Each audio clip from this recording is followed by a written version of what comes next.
Global cluster કોન્ફરન્સના ઉદ્ઘાટન પ્રસંગે આપણી સૌની સાથે મંચ ઉપર ઉપસ્થિત મારા સાથી મંત્રી શ્રી બળવંતસિંહ રાજપૂત, એસઈએના કેસ્ટર સીડના ચેરમેન શ્રી શૈલેષભાઈ બાદલા,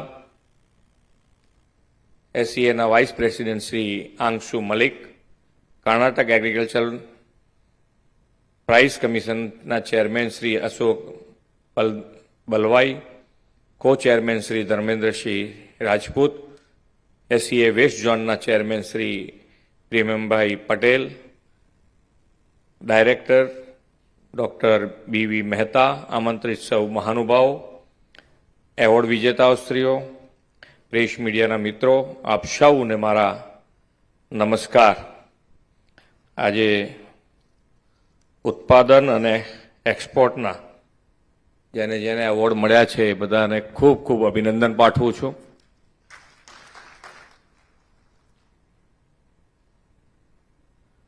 ગુજરાત અને ગુજરાત સરકાર તરીકે અહીંયાથી મારા સાથી મંત્રીએ કીધું છે અને એનું ઇંગ્લિશમાં કે ભાઈ કદાચ કોઈને ખ્યાલ ના આવે તો એના માટે ઇંગ્લિશમાં પણ તમને કીધું છે કે ગુજરાત સરકાર તમારી સાથે ઊભા રહેવા માટે તૈયાર છે.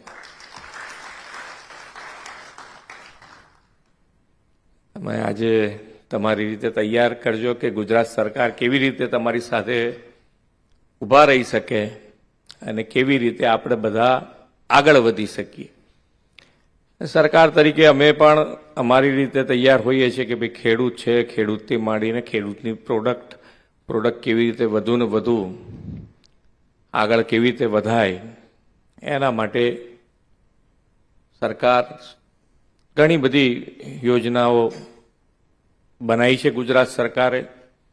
અને ગુજરાત સરકાર દરેકે દરેક બિઝનેસ આજે ગ્રોથ એન્જિન દેશનું જ્યારે બનાવ્યું છે માનનીય વડાપ્રધાનશ્રીએ, તો એનું જો મેઇન હાર્ટ હોય તો કે પોલિસી ડ્રીવન સ્ટેટ છે. એટલે દરેકે દરેક વસ્તુની એકદમ ક્લેરિટી સાથે લાભ આપવાનો અને જે કીધું છે એ કરવું એ માન્ય વડાપ્રધાનશ્રીનો કાર્યમંત્ર છે અને એની ઉપર જ ગુજરાત સરકાર પણ આજે આગળ વધી રહી છે.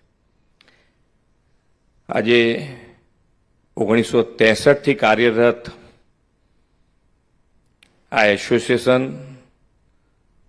875 સભ્યો અને લગભગ 30 મિલિયન ટન ક્ષમતા ધરાવતા 350 જેટલા પ્લાન્ટ કાર્યરત છે.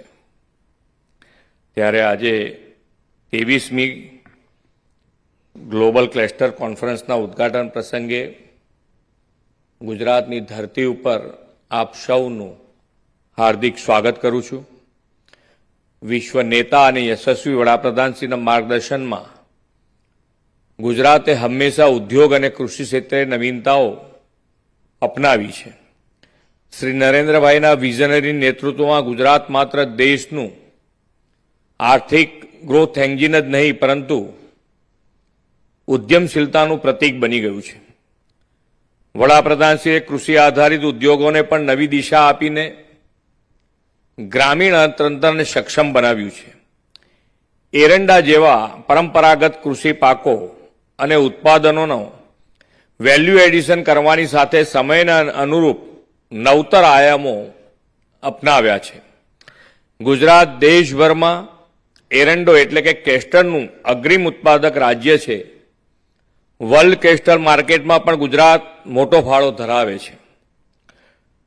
સોલ્વન્ટ એક્સટ્રેક્શન ઉદ્યોગ એક કૃષિ પ્રધાન ભારત માટે એક મહત્વપૂર્ણ ઉદ્યોગ છે અને દેશમાં તેલ ઉત્પાદનમાં ક્રાંતિ લાવવામાં મહત્વપૂર્ણ ભૂમિકા નિભાવે છે.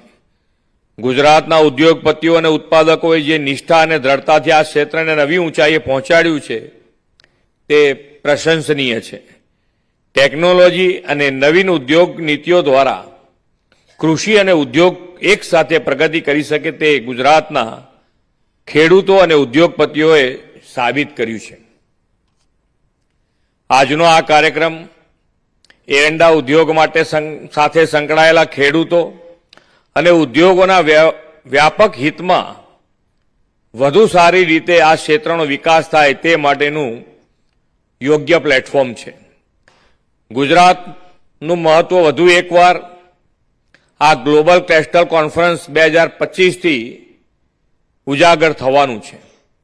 વિશેષ આનંદની અને ગૌરવની વાત એ છે કે અત્યાર સુધીમાં આ 23 કોન્ફરન્સમાંથી 22 કોન્ફરન્સ યોજાઈ છે. તેમાંથી 18 કોન્ફરન્સ તો ફક્ત ગુજરાતમાં જ આપણે કરવા યોજવામાં આવી છે. ગ્રીન સિટી ગાંધીનગરમાં powering sustainable solution for the green future theme સાથે આયોજિત આ કોન્ફરન્સ માટે સૌને અભિનંદન આપું છું. ભારત એરંડા અને તેના તેલના ઉત્પાદનમાં વિશ્વના અગ્રણી તરીકે જાણીતું છે. એમાંય ગુજરાત તો સમગ્ર દેશમાં એરંડાના ઉત્પાદનમાં નંબર 1 સ્ટેટ છે. વડાપ્રધાન શ્રી મોદી સાહેબની વિઝનરી લીડરશીપમાં એરંડા ક્ષેત્રને વધુ સુદૃઢ અને સક્ષમ કરવાના પ્રયાસો સફળ થયા છે. 2003માં ગુજરાતમાં માત્ર 2900 હેક્ટર વિસ્તારમાં એરંડાનું વાવેતર થતું હતું. શ્રી મોદી સાહેબના માળખાકીય અને નીતિગત પ્રયાસોથી 2024માં આ વાવેતર લગભગ 7200થી વધુ હેક્ટરમાં થવા લાગ્યું છે. એટલે કે વાવેતર વિસ્તારમાં 150%થી વધારો થયો છે. અહીં ઉપસ્થિત આપ સૌ એરંડાના ઉત્પાદન ક્ષેત્રે સંકળાયેલા લોકો તેના સાક્ષી છો. ફાર્માસ્યુટિકલ, કોસ્મેટિક્સ, લુબ્રિકન્ટ્સ અને બાયોડીઝલ જેવા અનેક ક્ષેત્રમાં એરંડાનો ઉપયોગ વ્યાપકપણે વધ્યો છે. તેથી તેની માંગ રોજબરોજ વધી રહી છે અને વેલ્યુ એડિશનની જરૂરિયાત ઊભી થઈ છે. વિશ્વભરના બજારોમાં આપણા એરંડાના તેલની વિશ્વસનીયતા અને ગુણવત્તા અત્યંત મહત્વપૂર્ણ છે. ગુજરાત મોદી સાહેબની પ્રેરણાથી કૃષિ અને ઔદ્યોગિક વિકાસનું પાયોનિયર સ્ટેટ છે.